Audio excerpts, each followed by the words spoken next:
Hey, what's going on guys, it's Stubbs here, welcome back to another video. This is another episode of my GT6 Project Drifting series, and in this episode I decided to choose the Skyline GTR R34. A lot of you have actually wanted me to do a drift tune for this thing, so I decided to put it in this episode. Also, I decided to do a little bit different because some of you guys have actually asked me to tune one of these things and literally give it the full power. Like, not specifically this car, but to tune a car in Project Drifting and leave it with full power and see if I can actually drift it, see if I can actually, drive it properly. So I said, why not take one of these? This is a four-wheel drive car. It's very well balanced.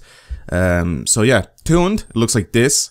I decided to go pretty much all out, making it look like a proper drift car. You know, big wing at the back, some rays, and I don't know, lowered, cambered, all that stuff. Just even looks nice, and it actually has a purpose as well.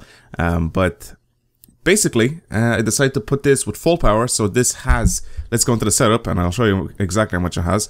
It has 953 brake horsepower and it weighs 1,248 kilos. So yeah, this is full power. I'm taking this around on Suzuka. I actually tried drifting this on Tsukuba and it worked just fine.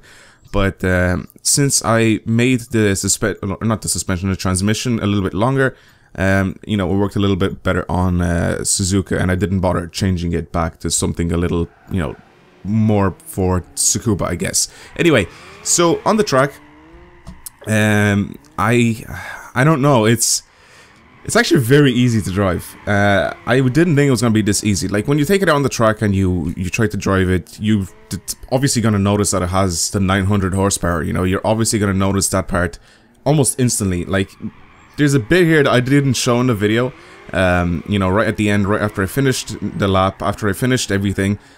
On the straight, I floored it, and it kept climbing up the gears, so I went 4th, 5th, 6th gear, and I was still getting wheel spin, right? And when I got to like about 7,000 RPM, it like wheel spun so much that it threw my car out of control on the straight. I wasn't even turning or anything, it was just on the straight. So this is a complete monster to try and drift, but if you do get the hang of it and you actually do want to try get one of these things out and try drifting them with full power, it's actually very fun to do. But again, just after you're kind of used to the way they drive, they actually work very well.